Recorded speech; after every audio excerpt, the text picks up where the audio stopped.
Hermione Granger had never minded the glow of moonlight on towering stacks of books, nor the hush of the Hogwarts Library at night. It was her comfort place, the one corner of this ancient castle where the anxieties of the outside world briefly paused. But tonight, tension filled the air more than usual. She wasn't alone. Perched at a table behind the restricted section sat Draco Malfoy. His silver-blonde hair and expensive school robes stood out even in the dimness. He was the last person Hermione expected to see here after hours, yet she also couldn't feign surprise. The library was, after all, a sanctuary for serious studying, and that much she could begrudgingly respect. They'd ended up here for extra tutoring mandated by Professor Flitwick, who insisted Draco needed to improve his charms work, or risk failing their end-of-term exams. Hermione had considered refusing outright. Working with someone who had slung the word mudblood at her more times than she cared to remember was hardly appealing. But her sense of duty, to the pursuit of knowledge, to helping a fellow student, no matter how undeserving she thought him, won out.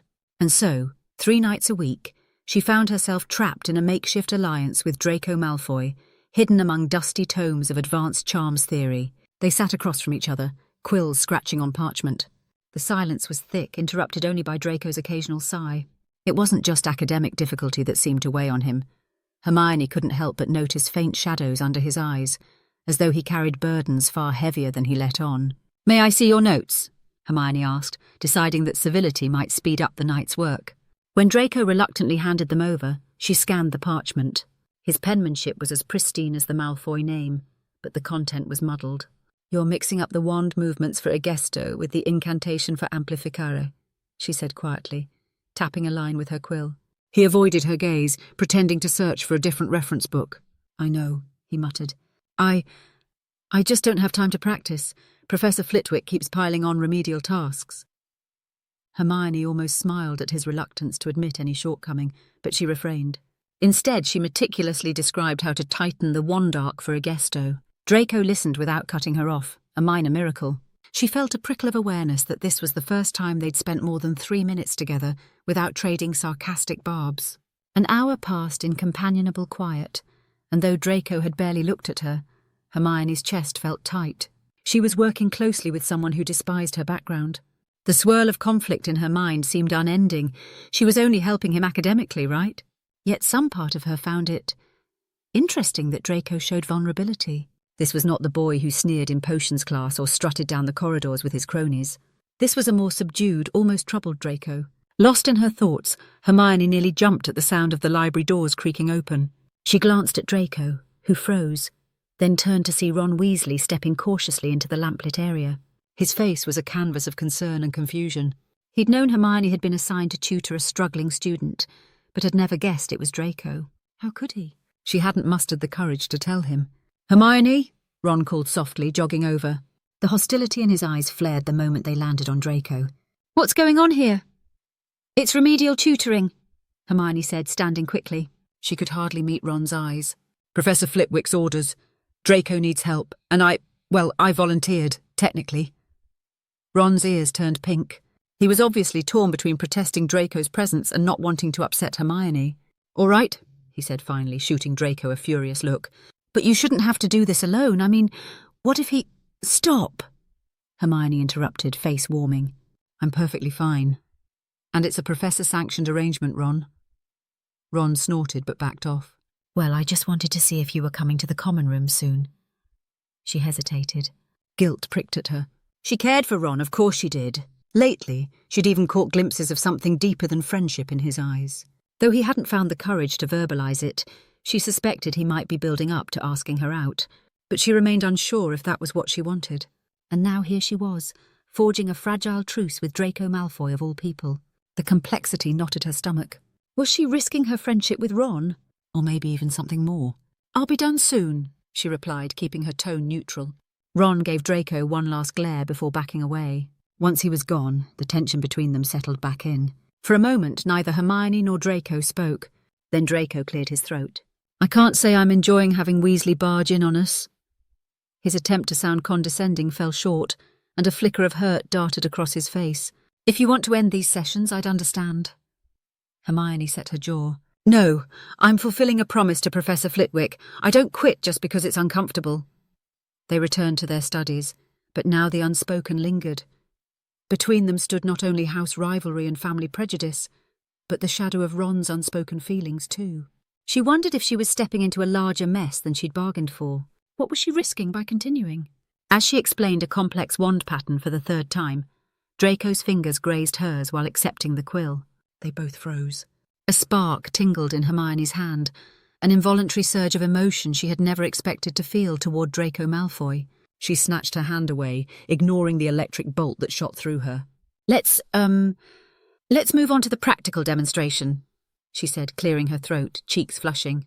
Draco nodded silently, looking more unsettled than she'd ever seen him. And so they pressed on, each moment brimming with an undercurrent that neither wanted to name. Draco Malfoy stared at the pages of a thick charms textbook, but the words refused to stay in focus. After that moment in the library, when his fingers had lightly brushed Hermione's, his mind had been in disarray. How was it possible that someone he was raised to despise could evoke such a powerful reaction in him?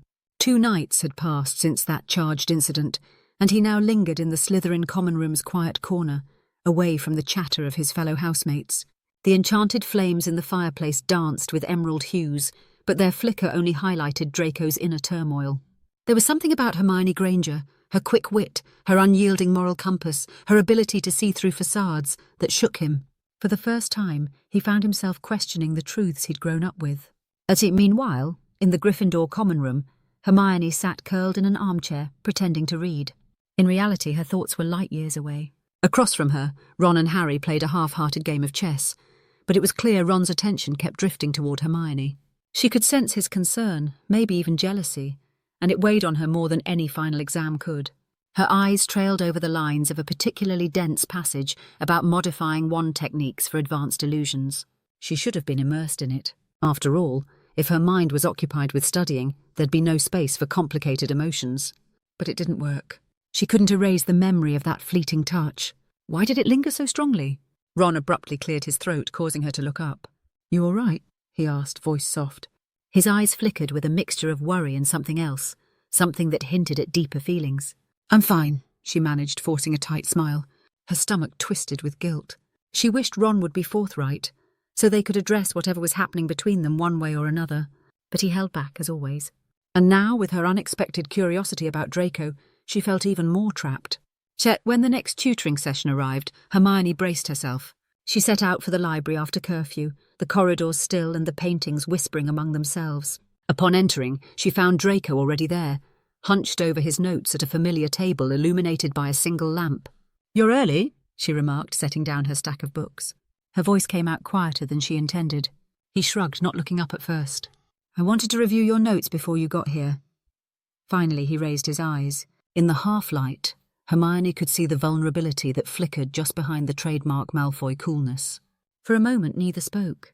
Silence stretched, and Hermione had the unnerving sensation that they were sharing something, an unspoken question, perhaps, about what had transpired the last time they met. She took a steadying breath. "Shall we begin with practical wand movements?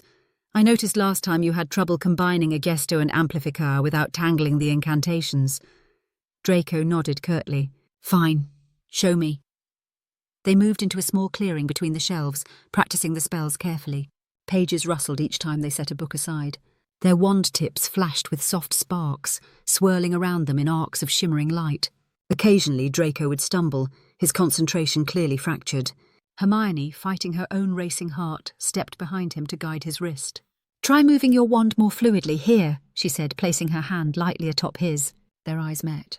He seemed to swallow hard, cheeks faintly colouring. She stepped back, mentally scolding herself for noticing how his hair caught the lamplight. This was Draco Malfoy for Merlin's sake. She had no business feeling like her heart was galloping whenever they touched. As in a lull between spells, Draco exhaled, shoulders slumping. "I'm not sure I can keep all of this straight," he admitted, voice uncharacteristically subdued.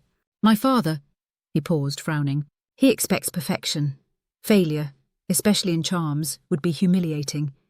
If he knew I was needing tutoring from—" He stopped abruptly, realising he was treading on dangerous ground, acknowledging Hermione's value as a teacher, and worse, hinting that he felt anything other than contempt for her. But Hermione just nodded, surprisingly gentle. "I know the pressure can be overwhelming. If you need more help or a different approach—" "I don't want pity," Draco snapped reflexively, but the words lacked their usual bite. Hermione pressed her lips together. I'm not offering pity. I'm offering help. For a second she hesitated, then continued in a softer tone. You're allowed to feel overwhelmed. We all do sometimes. A flicker of something, gratitude perhaps, moved across his features. He quickly smothered it. They practiced for another half-hour, repeating incantations until Draco's wand work improved. Finally, with a shaky sigh, he set his wand down on the table, sweat beading at his temple. Hermione stepped closer, the air seeming to hum between them. You're doing much better, she said, ignoring the flutter in her stomach. When Draco met her gaze, his eyes were stormy, filled with tension and indecision. Time seemed to slow to a standstill. Hermione felt her pulse pound in her ears. She couldn't believe she was here, drawn to Draco Malfoy in ways she could barely rationalise, while Ron, back in the common room, harboured unspoken hopes. Her internal voice screamed that this was wrong, that she should push Draco away, that she was ruining whatever fragile chance she and Ron might have. But her emotions battled that logic. There was something irresistible about the spark between her and Draco, undeniable and dangerous. Draco began, his voice catching. Hermione's breath caught too. She felt the pull, as though some invisible cord tugged them together. The tension crackled, heady and confusing. And then, just as she thought he might lean in, footsteps sounded near the library entrance. They sprang apart, stepping away from each other in panic. Madame Pince's silhouette passed in the aisle. Neither Draco nor Hermione dared to speak or even breathe until the librarian disappeared again into the shadows. Looking rattled, Draco cleared his throat. We should, pack up. Her voice came out thin. Yes, we should. They gathered their things in silence, both of them acutely aware of how close they had come to crossing a line.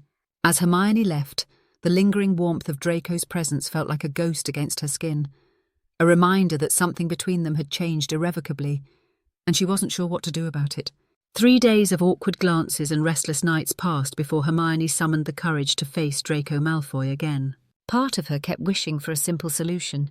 Maybe Draco would drop out of the tutoring sessions, or maybe Professor Flitwick would relieve her of her duties.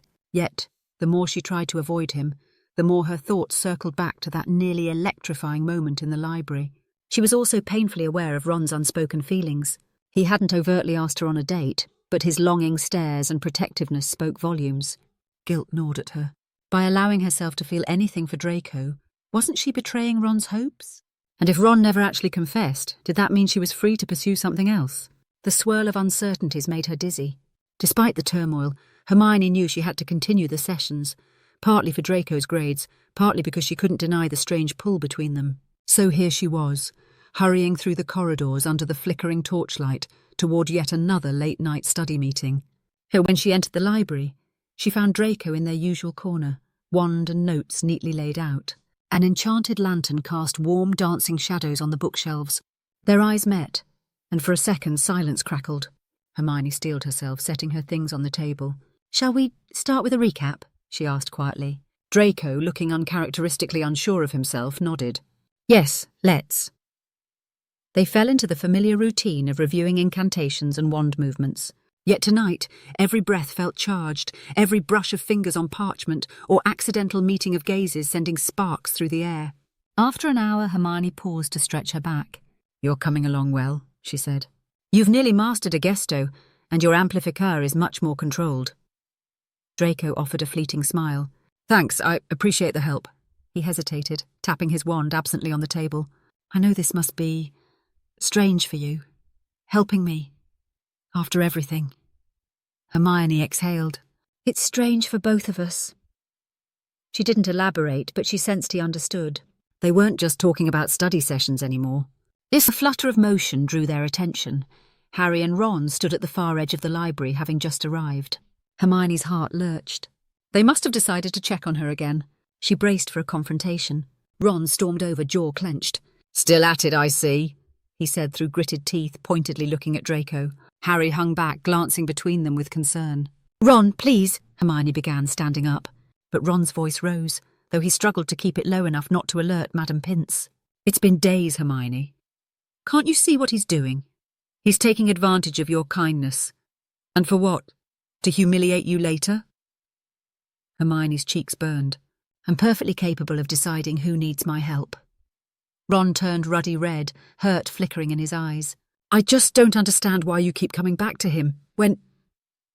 He stopped himself abruptly, swallowing the rest of that sentence, the confession he couldn't bring himself to say. In a strained tone, Harry intervened. "Look, maybe we should take this outside." "No," Draco said coldly, rising from his seat. A spike of Malfoy pride lit his grey eyes. "I don't need a rescue, especially not from the likes of you two. If Hermione wants to help me with charms, that's her choice." Ron scoffed. "We both know it's more than just charms at this point, don't we?" His gaze darted between Draco and Hermione accusingly. Hermione's face flared, realising Ron was on the brink of voicing her own fears aloud, that feelings were bubbling under the surface. She couldn't bear to see Ron in pain, but she also couldn't keep lying, to him or to herself. "Ron," she said, voice trembling. "Please, just go. We'll talk later, I promise." Hurt etched across Ron's features, and Harry gently steered him away. Ron cast one last aggrieved look over his shoulder, then disappeared into the rows of books. Hermione sank back into her chair, head in her hands.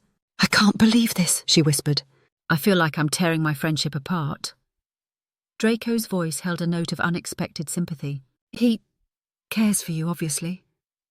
She nodded, tears pricking at the corners of her eyes. "And I don't know what I'm doing. He's never actually said anything, but I can tell how he feels. It's not fair to him." She paused, swallowing a lump in her throat. "It's not fair to any of us." Draco looked away, jaw tight. "I'm not sure it's my place to say this, Granger, Hermione, but maybe Ron should have the courage to speak his mind if he truly wants you." The mention of her first name hung in the air, loaded with meaning. She stared at him. "And you? Do you—" She couldn't finish the thought, but the question was evident in her expression. "What do you feel? Where does this leave us?" He closed his eyes briefly, as though wrestling with his upbringing, his father's expectations, and his own tumultuous heart. Then, as though drawn by a magnetic force, he took a small step forward. "I don't know how to explain it," he said, voice almost trembling, "but ever since these tutoring sessions began, I can't stop thinking about you." His admission stole her breath. Every logical cell in her brain screamed that this was wrong, that their worlds didn't align, that Ron was waiting for some resolution. But in this quiet library corner, she felt something undeniable. Her own heart pounded in answer. Hermione stood, her knees nearly buckling. "This is insane," she murmured. "You and me, we have nothing in common except we can't stay away," Draco finished in a whisper, drawing closer. She tried to formulate a protest, to remind herself that this was Draco Malfoy. But all logic scattered the instant his hand grazed hers, gentle yet insistent. The library seemed to vanish around them, leaving only the hammering of her pulse and the raw openness in his gaze. Their lips met tentatively, a brush of two worlds colliding, hesitant, then deepening into the kind of longing that words could never capture. Hermione's hand trembled against his robes, and Draco responded by pulling her closer. In that moment, all the house rivalries, the jeering insults, the legacy of prejudice receded into a distant roar. Time felt suspended, until a sudden burst of footsteps made them break apart, breathless. Madame Pince appeared at the end of the aisle, scowling. "What's all this racket?" she hissed. "This is a library!" Hermione and Draco jumped apart, faces flushed. Madame Pince glowered at them, clearly suspicious, and pointed a bony finger toward the exit. "Out! Curfew was 15 minutes ago! Out, both of you!" Gathering their belongings in flustered haste, they practically ran for the library doors. Once outside in the corridor, they paused, hearts pounding, eyes locked on each other. Hermione couldn't believe what had just transpired. A swirl of guilt and exhilaration churned in her chest. She cared about Ron, truly, but something had ignited between her and Draco that felt bigger than old animosities, or even her own fears. Finally, Draco lowered his gaze, voice hushed. "I know this complicates everything. And I know there are things, family, house loyalties, your friends, that stand in our way. But I can't pretend I don't feel what I feel." Hermione's eyes glistened. "Neither can I." Her voice wavered, already thinking of how she would face Ron, how she would navigate this emotional minefield. Still, she couldn't deny the truth. Her heart had led her here, to Draco Malfoy, and their kiss had changed everything. They stood like that for a moment, uncertain and vulnerable, before turning to walk down the corridor together, each step echoing with the promise and peril of what might come next.